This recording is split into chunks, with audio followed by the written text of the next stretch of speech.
Welcome back, fight fans, to another episode of Ringside.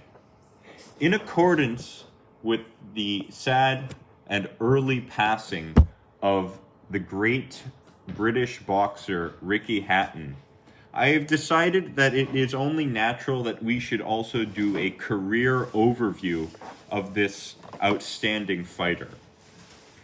Ricky Hatton finished with a record of 45 wins, 3 losses, and 0 draws.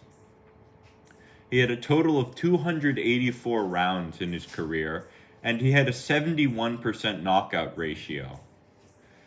According to BoxRec, his primary division was super lightweight, meaning this was the division he fought the most in within his career.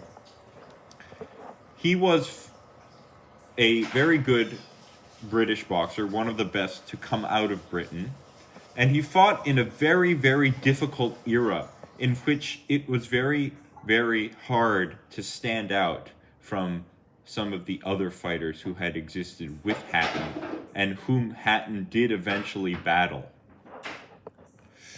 Hatton debuted against a journeyman in Kingsway Leisure Centre named Colin McAley, who had a record of 8 wins, 48 losses, and 3 draws. This win is very laughable, but this is a debut opponent nonetheless, and honestly, I do respect a lot of journeymen for taking so many losses, even if they go from paycheck to paycheck. A lot of these journeymen have a lot of fights, and they lose many times, and they get in the ring many times. Hatton would have a series of low-level fights with journeymen in Britain, one in Germany, some in America, until he finally stepped up in competition against a man by the name of Giuseppe Lari. Lari was a Hungarian boxer who at the time had a record of 19 wins, 1 loss, and 0 draws. And this was for the WBO Intercontinental Super Lightweight Championship, a regional belt created by a sanctioning body which likes to create these types of regional belts. And this was really Hatton's major step up in competition. Following this, he had a fight against John Thaxton, but Hatton didn't have a real step up in competition until he fought the well-renowned regional fighter Tony Pep for the World Boxing Union Championship. Pep at the time was a well-experienced fighter, a well-experienced regional fighter with a record of 41 wins, 7 losses, and 1 draw. That record is not too shabby to say the least.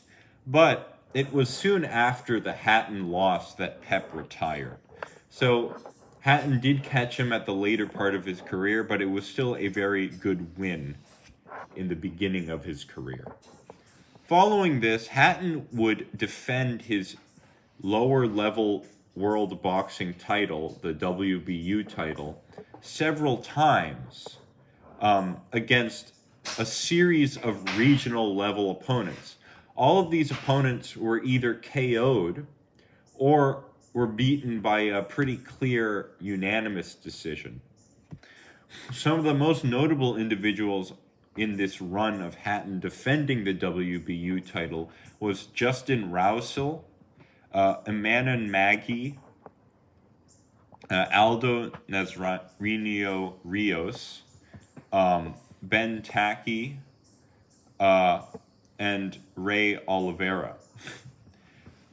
One thing I will note about the World Boxing Union title is that it certainly wasn't a world title, and it certainly didn't have the status of one. It wasn't really a world title, but it did still have enough of a draw and enough pulling power to be considered more of a European-style title.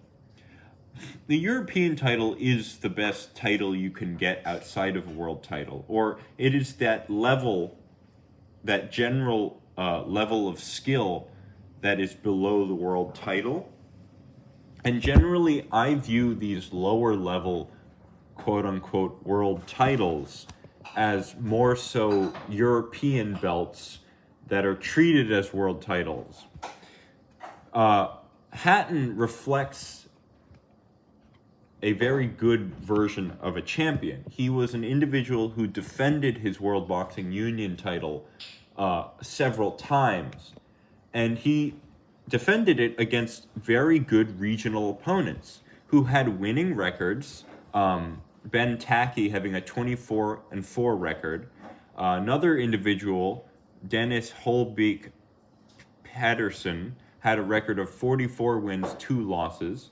And Michael Stewart had a record of 36 wins, 2 losses, and 2 draws. Now, these individuals didn't all have the best records in terms of resume, but they were all solid regional level fighters. And Hatton was showing his elite world level nature in defending a title which was similar to a European title convincingly and consistently several times. In total, he racked up many of these WBU world title defenses, and eventually he fought the IBF welterweight title eliminator to eventually get a title shot against unified champion Kostya Tszyu. Now, in order to put this win in perspective, we have to analyze Tszyu's record a little bit. Tszyu was a well-renowned elite power puncher, technician, and experienced fighter at the time of fighting Hatton. In only his 6th fight, he had already fought an individual who was considered a high-level regional fighter in Sammy Fenites. He also fought individuals like Hector Lopez and Angel Hernandez, 2 very high-level regional fighters very early into his career.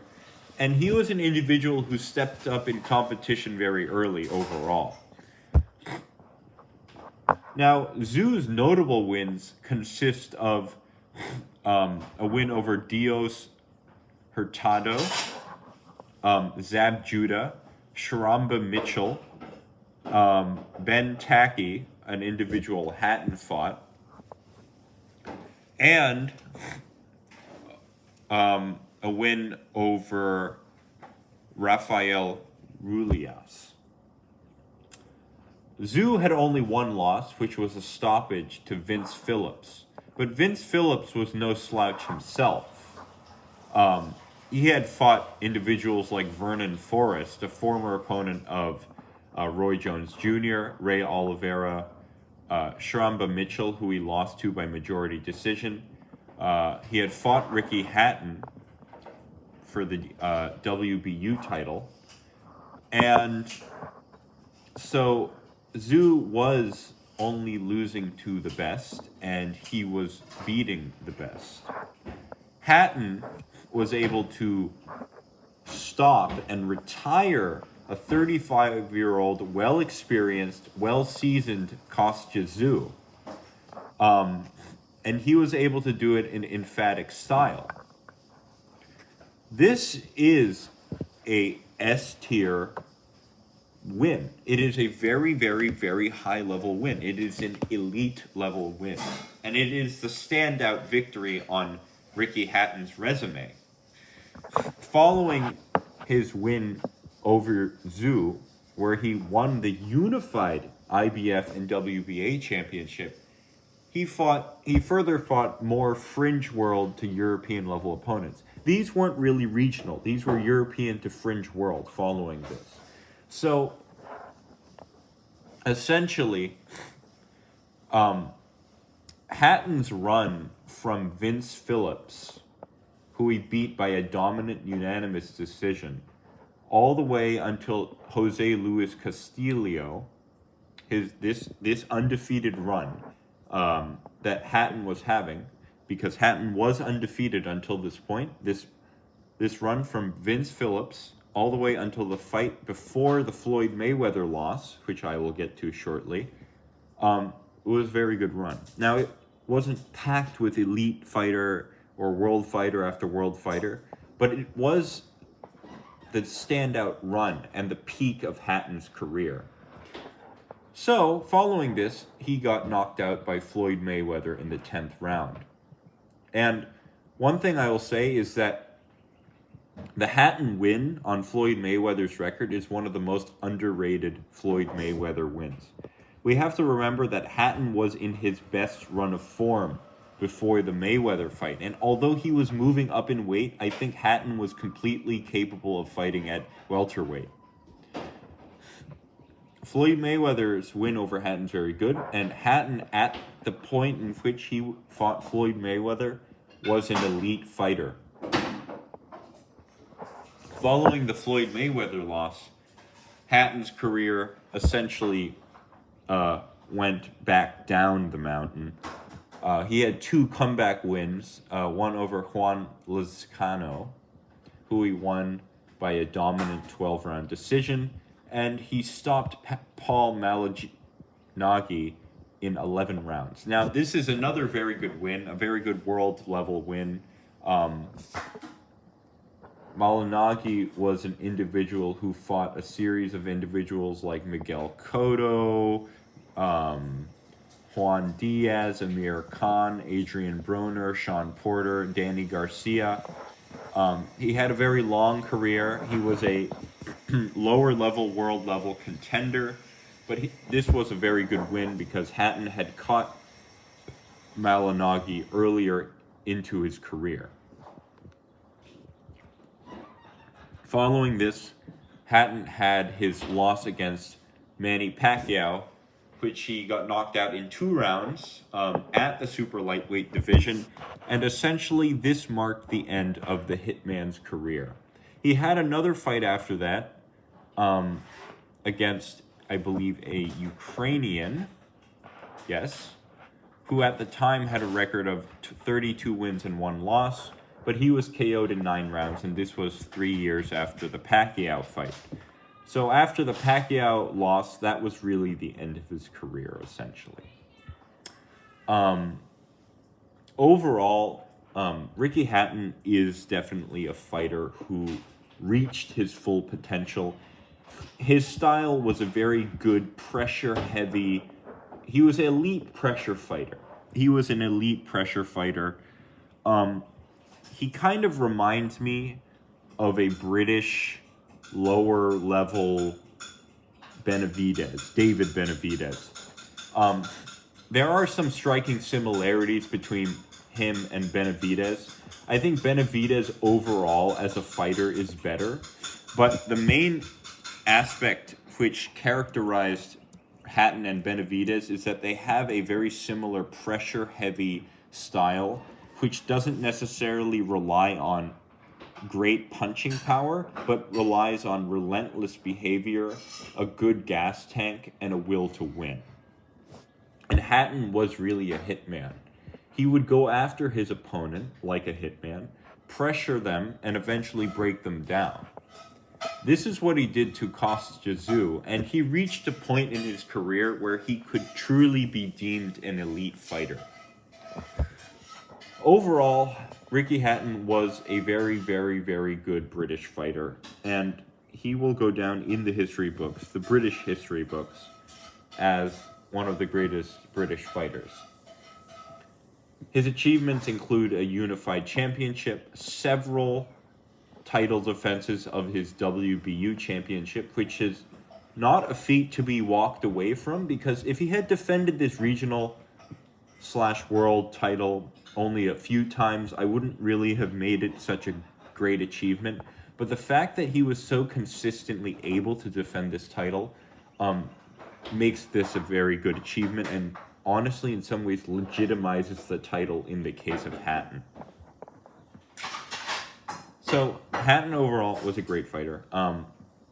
May he rest in peace after his great passing. And he will always be in the hearts of many boxing pundits. This is Zachary Cloutier at Ringside.